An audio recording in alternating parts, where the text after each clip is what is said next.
Hello and welcome to another one of our COVID specials. I'm Jerry Rose. You know, we really hope these programs will continue to be both an information source as well as an encouragement to you. And I just want to say thank you so much for joining us.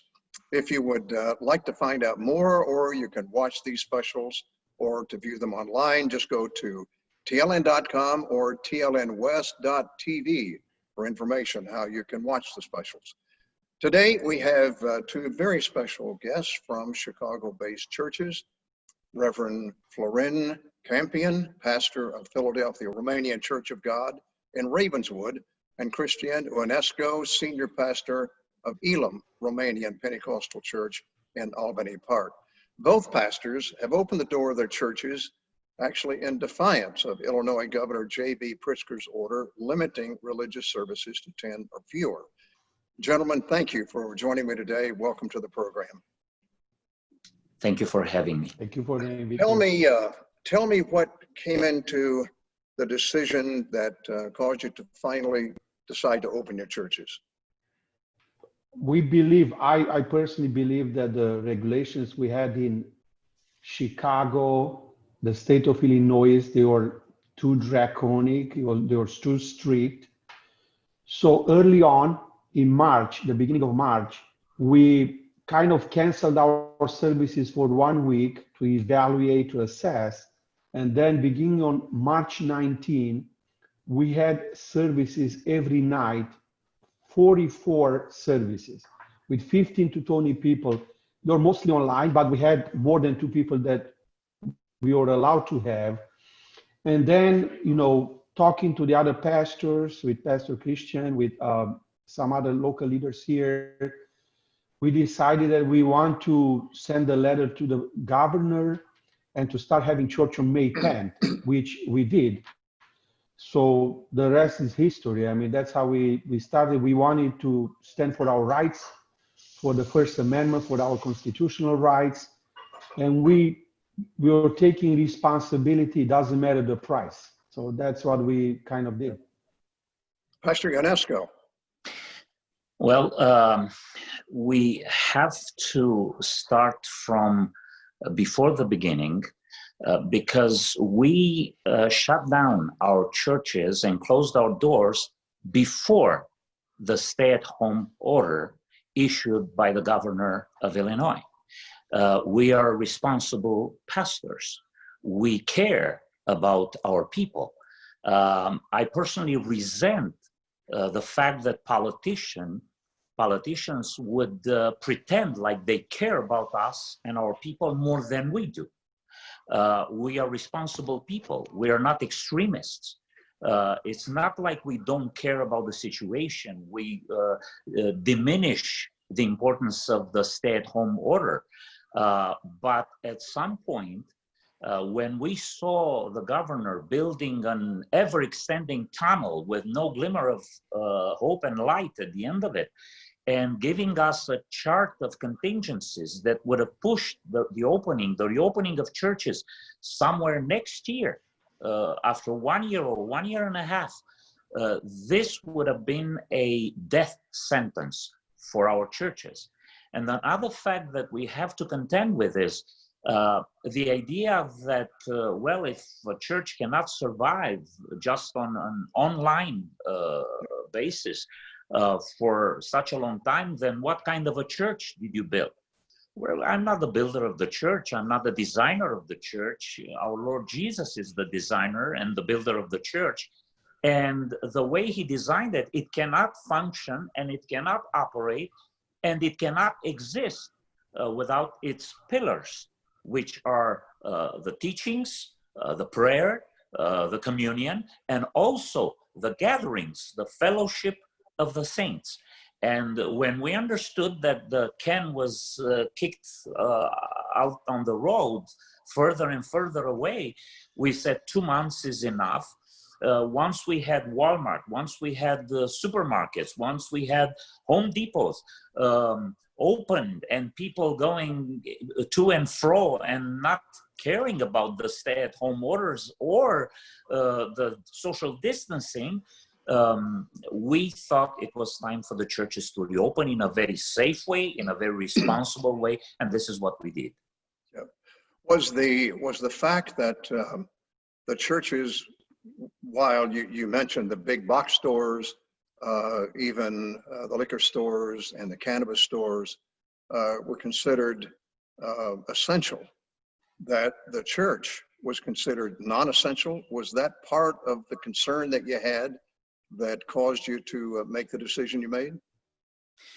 Absolutely. At first, we were not even mentioned. We were completely ignored. Nobody asked us anything about how a church should be open. And after public pressure, of course, Governor Pritzker came and said, okay, churches provide essential services, but then he limited our gatherings at 10 people. That would be something a person that never went to church would allow for. As Pastor Cimpean earlier said, you can't even record a service with 10 people. So we were kind of disturbed by this arbitrary and uninformed and unrealistic and, I'm sorry, incompetent and ignorant way of reopening churches. Pastor Cimpean, were you ever contacted by any city or state officials at all about these decisions? Not before May 10. What happened actually on Palm Sunday, because you are having these services with more people than allowed, 15, 20 people, and we had the service almost every night. You know what happened to us on Palm Sunday? People called the police on us. And I had 6 police cars coming to our church. You know, I explained them what we do. I explained them how we respect all the regulations in place, social distances, everything. And to tell you the truth, the police officer that was in charge of the operation, he apologized. He said he will never come back. We pray for them. And then nothing happened until May 17, when 9 blocks around our church were banned. I mean, the parking was banned. We had 12 police cars coming and sirens around and all of that. And the mayor came. She went around our church in her police car and stuff like that. So we were never contacted. Actually, they sent me a letter. They said they sent me an order on the 15th, which I never received. I received the order yesterday, actually. You know, so they never contacted us. I went to Home Depot, to stores here, Costco. Those places, I felt they are not safe. But in my church, at no point I did not feel safe. Everything was good, and no cases. And I think the governor and the mayor, they're basically discriminating against churches. That was the reality we are faced with, because they completely ignored us. They had special policies against churches when they open it for everybody else. And that was our position, actually. What kind of safety procedures and precautions were you taking at your church services? Were you following the guidelines, the CDC guidelines in the churches? Well, in our church, we took temperature at the entrance. We created a 6-foot bubble around each participant. We hired a professional company to disinfect completely all the facilities. And we offered complimentary masks and gloves at the entrance. We asked people to pray and to sing in a very subdued tone.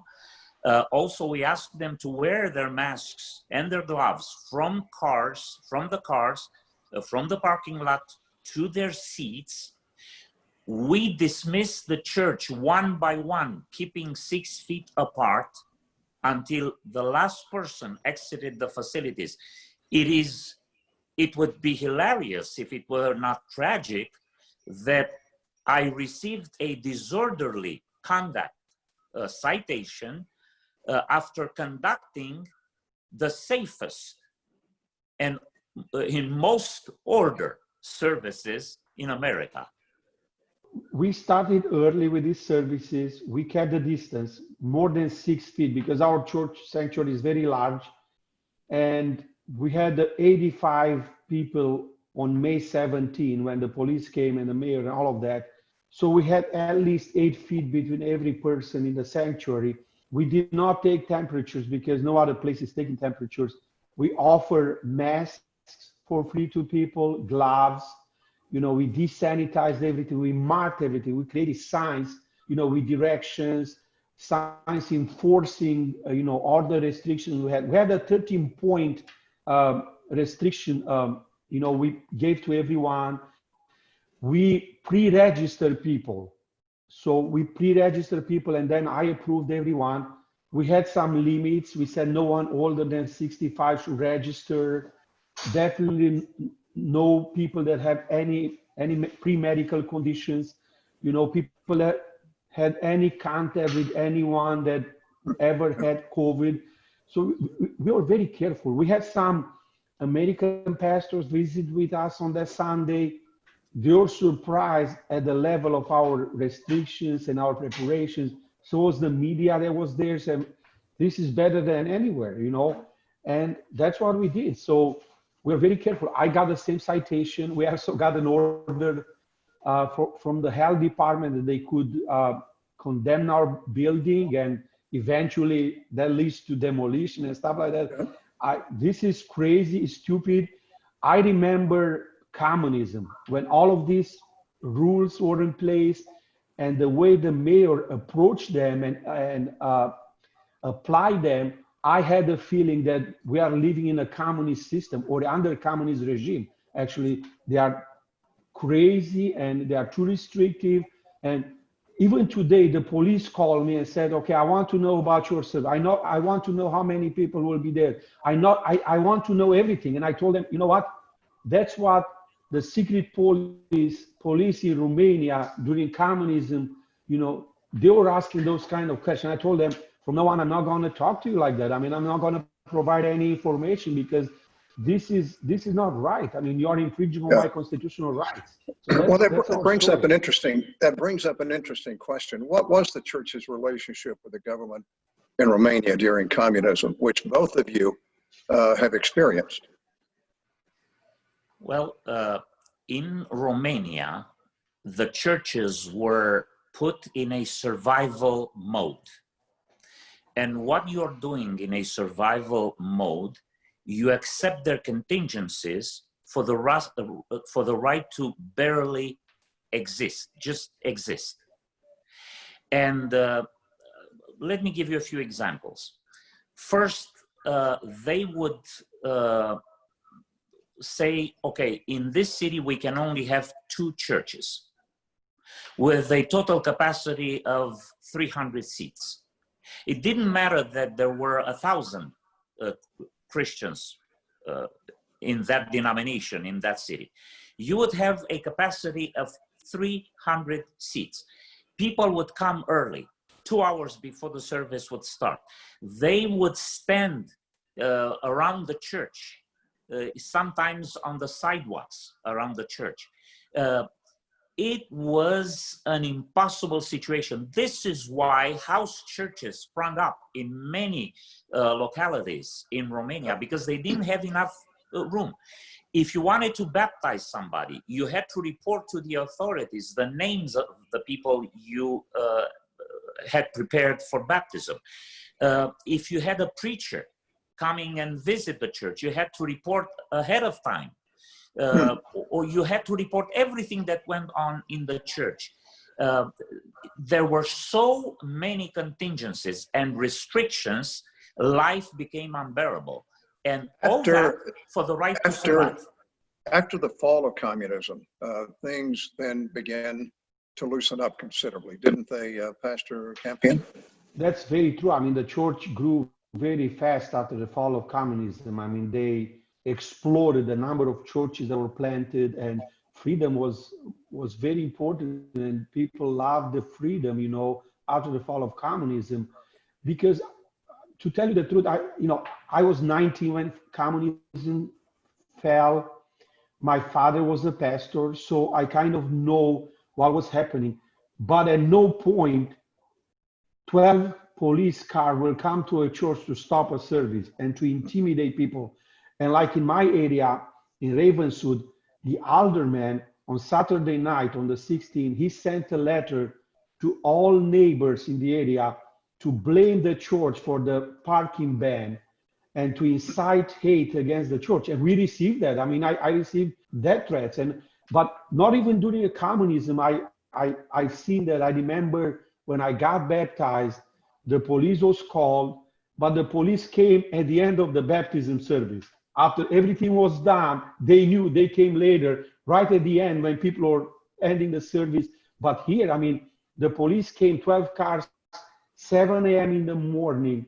You're going around on all the streets with the siren on, creating panic and chaos. I never see something like this. I mean, I was there and the media was there, and you know, it reminded me of communism, but it was even worse in a way because it was so in your face. And I was completely shocked of the magnitude of their actions, actually. Well, you brought up the fact that there were the death threats and so forth. There are some pastors in Chicago who disagree with you because they feel that it's safer for the health of their congregants to stay closed. Have you talked to some of these other church leaders to try to get to some kind of understanding? I've been contacted by a few pastors, but let's go back to a communist system, because the playbook they use and whatever strategies they employ are out of that playbook. What they would do in Romania, when you became a nuisance, and they told us that much, first, they were trying to see what connections you have, what backing you had, if you could potentially bring up about a movement. And if you did, they would try to shut you down immediately. If you had a little bit of traction and they couldn't do it out of hand, one of the things they would do, they would employ your peers. If you were a doctor, they would bring other doctors. If you were a professor, they would bring other professors. If you were a pastor, they would talk to other pastors to discredit you, to show that you are alone, that you are an extremist. And this is exactly what they did in our Albany Park neighborhood. They employed a few pastors to contact me and bring sense to me. And this is very disingenuous, because if a pastor cares about the church that he was entrusted with by God, he would not receive directions from politicians and from other people. He should know that a church needs physical assembly and gathering. And after 2 months, his heart would be burdened by the need to call the church together. Yes, social distancing and all those restrictions and all, but physical gathering is absolutely necessary for a church. I received the same advice from some pastors, but I have to say, when I started to have the services online with 15 to 20 people live, I was overwhelmed by the needs of the people. Okay, when I started on March 19, I started with my family, and I saw the response and the hunger, and I saw the fear in the people's lives, that I said, with all the risk for myself, I'm going to do this every night. And I've done it 40 nights in a row, or Saturday's night, I didn't do it, but most of the weeks, you know, and we did it for the people, not for ourselves. Sometimes I felt exhausted. I was fearful myself at points, you know, but I really wanted to do this. And I have to say this, okay? A lot of mega churches, big churches in America, they are very politically correct, okay? And what I saw right now in America, it's many times the churches that are oppressed, either African-American, Spanish, maybe Romanians like us, that experience some sort of oppression. I think they understand better what's happening with all of these craziness, with all the restrictions and the government trying to test us to see how we respond, to see if we comply to everything they shove on our throats. And I think this is a very important moment. And I love my people. I mean, they are my family. I have no family here but my church. I love each one of them, okay? I want them safe. I want them healthy. And I have to say, we had no case of COVID related to our services, as far as I know, as of today. We are very careful, we are praying, but we are also very prudent. You know, we are trying to understand and to respect all the regulations we set in place. So those pastors that are used by the government to, you know, to kind of convince us, to shame us, I don't want to say, but maybe the shame should be on their side. You know, it's reality. Do you think perhaps your experience with communism has made you very sensitive to the issue of freedom? Because you came to America with the idea that you would be free to worship where you weren't really in Romania and some of the other communist countries. And do you feel that part of your sensitivity is the fact that it's kind of like we've been there and done that and we didn't expect it here in America? When I first came to America, the first thing that impressed me was the freedom and the freedom of religion. I would watch on TV church services, and sometimes I would stay on it for hours on end. I couldn't get enough. I arrived in America in 1987 as a religious refugee. The state secret police tried to recruit me, and when I refused, there were some consequences. I went through a few of the phases of the stages of repression, and I couldn't believe that in Romania you would ever have a religious service on TV. Obviously, 2 years later, a revolution came. But I came to America and it was a breath of fresh air. And right now, what I see is the tightening of the noose. I see a lot of restrictions on free speech. I am horrified by the fact that this nation is leading the charge of genocide against unborn children. And they're killed. You kill the most vulnerable beings in the safest place they're supposed to be, in their mother's womb. And when I saw this in America accelerating in the last few years, and when I saw the progressive forces taking hold and having strongholds in so many states and so many cities and imposing, like I talked to a pastor from Texas and he said the mayor of Houston asked them for the outlines of their sermons every week. And I was shocked. I said, this is Romania all over again, communist Romania all over again. It's shocking to see it here. Pastor Cimpean? I think that has an impact on us. In 1989, when the communism fell, I was 19 and I was in the communist army, and I was on the streets of Timișoara where the revolution started. We were taken on the streets and asked us to shoot people that were protesting on the streets of Timișoara. And we, the soldiers, we refused to do that, okay? And the secret police started to shoot us. I had friends that died, but I was so impressed by the thousands of people gathered together, and for the first time in 50 years in a public space in Romania, you're praying the Lord's Prayer. That stuck with me, and that moment, it was a moment of religious freedom that was gained by the people, even though the right was given by God. So that follows us. I mean, that's it's in our mind, in our hearts. When I see that, I recognize it right away. And I think this is what's happening, especially in the states that have a democratic governors. Why is that happening only in those states? I just came back from a different state where there is a Republican governor bigger than our state.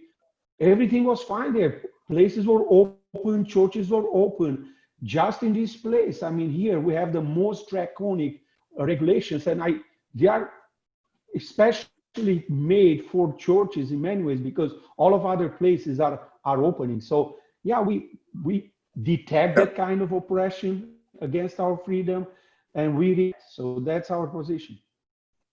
Do you feel that some of the same things, which I think you basically said that you are experiencing some of the same things that you experienced in communist Romania, do you feel that America could be headed that direction? Absolutely. I remember at my workplace in Romania, I was around 24 years of age, and I asked one of the older persons there, I said, how did you accept communism? Because by that time I was very outspoken. And I said, how did you accept communism? How could you? How could you? And he said, nobody accepted communism. At the beginning of, after 1944, in Romania, we only had 800 members in the Communist Party in a country of 14 million or more. 800 communists. It was imposed upon us by the Russians. But I talked earlier about that mode of survival. Romanians are very good survivors. Our history was a history of surviving.